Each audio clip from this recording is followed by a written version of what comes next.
Bonjour et bienvenue à toi au Potentiel en construction. Aujourd'hui, on va parler de comment surmonter un deuil.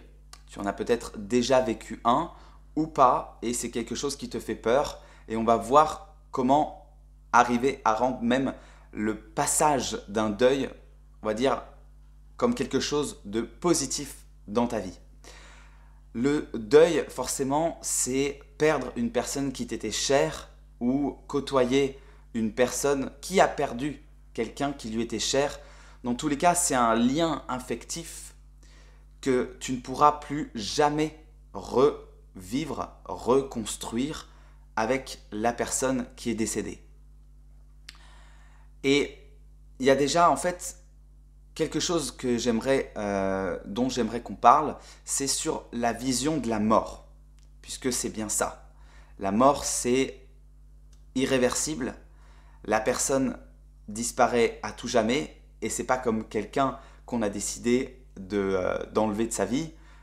Là, c'est vraiment irréversible. On ne pourra plus jamais parler à cette personne. Donc, quelle est ta vision de la mort déjà? On ne va pas rentrer dans des considérations spirituelles sur est-ce que tu crois qu'il y a une vie après la mort. C'est pas le sujet. C'est juste qu'est-ce que toi tu entends par le fait de mourir. Comment tu le vois?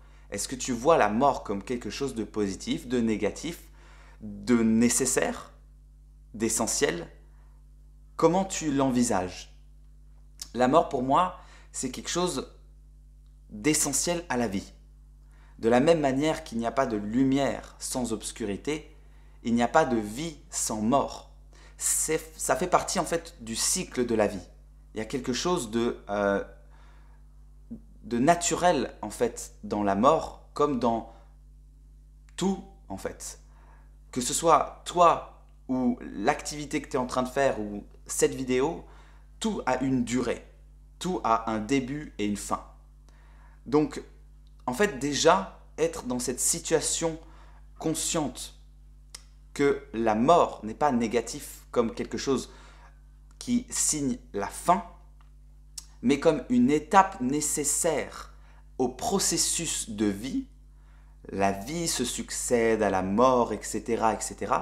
Déjà, en ayant cette vision globale, je trouve que ça apaise un peu la vision de la mort qui est vue comme quelque chose d'horrible, quelque chose d'irréversible, mais dans le sens négatif.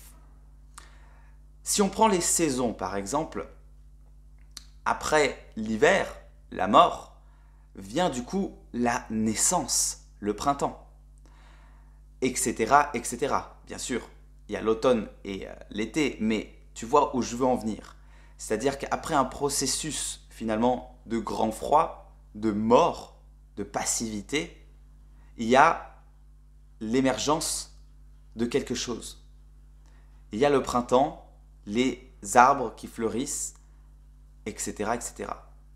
Donc, en fait, pour aller même encore plus loin, il n'y a pas de vie sans mort. La vie naît de la mort. C'est-à-dire que si on prend l'exemple maintenant des émotions, tu as forcément expérimenté les vagues, l'ascenseur émotionnel, les montagnes russes, appelle ça comme tu veux. Tu es heureux en haut de tes montagnes russes, joyeux, tout va bien dans ta vie. Et puis, il y a un moment où, voilà, ça va moins bien, tu descends, on va dire, émotionnellement, et tu es plutôt mélancolique, triste, etc. Est-ce que tu as déjà remarqué que ces étapes, en fait, se succèdent? La joie, la tristesse, la joie, la tristesse. Encore une fois, pour caricaturer, bien sûr, il y a plein d'autres émotions, mais pour rester dans cette dualité, vie, mort, joie, tristesse.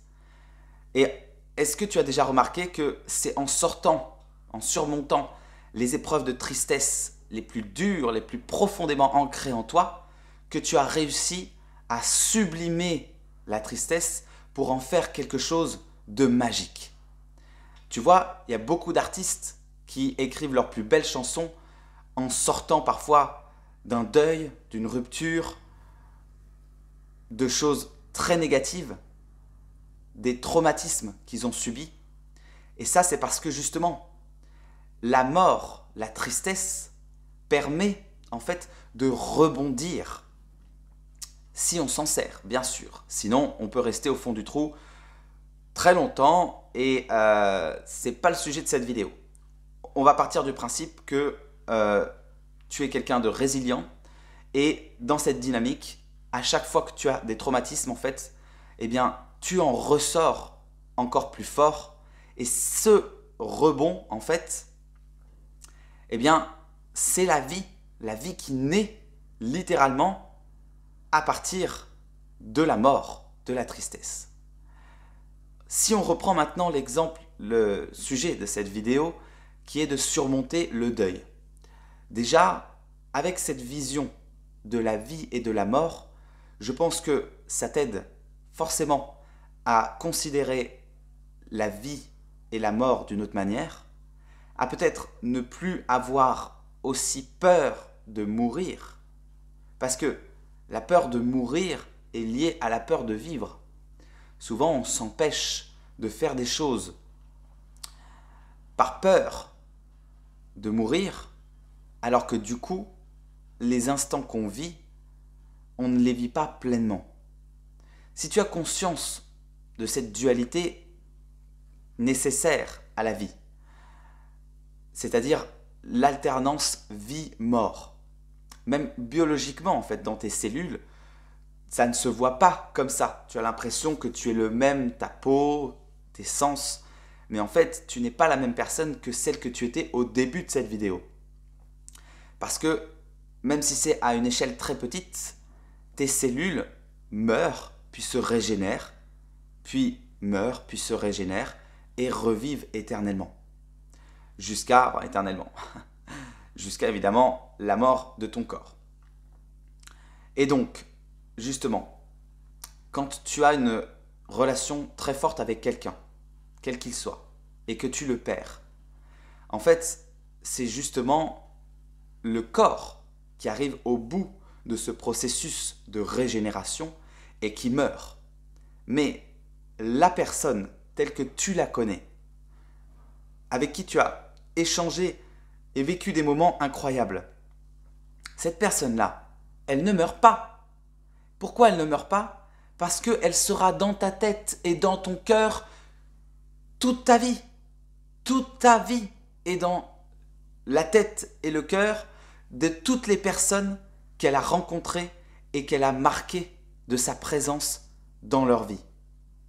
Donc, en fait, quand tu perds une personne, tu ne perds que son enveloppe charnelle, qui, elle, c'est sûr, a une durée limitée.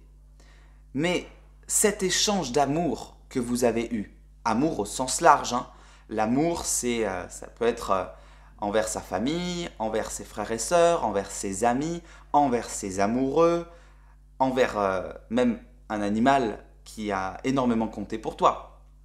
Aimer, c'est très large, d'accord? Donc quand tu as ce sentiment d'amour avec un grand A avec cette personne et que tu partages des choses avec cette personne, cet échange et cette personne telle que tu la connais ne meurt jamais vraiment. Elle sera toujours avec toi, dans ton cœur et dans tes pensées. C'est important que tu le comprennes et que tu le visualises. La seule chose que tu perds, c'est son corps et par son corps, les échanges que tu avais avec cette personne que tu ne pourras plus jamais avoir. Mais en fait, tu devrais être reconnaissant déjà d'avoir pu rencontrer cette personne et d'avoir pu partager ces moments incroyables avec cette personne. Parce que c'est véritablement ça, la beauté de la vie. Comme on l'a dit, tout a un début et une fin. Donc certes, cette personne est morte et tu ne pourras plus revivre des moments avec elle, des nouveaux moments. Mais tu as déjà, ça c'est une perception sur le futur, tu as déjà eu la chance dans le passé de la rencontrer et de vivre ces moments-là. Donc, repense à ces moments que tu as vécus avec elle et remercie l'univers d'avoir pu croiser cette personne sur ton chemin de vie, d'avoir vécu ces moments incroyables en prenant conscience que oui, c'est dur, ils sont terminés. Mais comme tout dans la vie, tout a un début et une fin.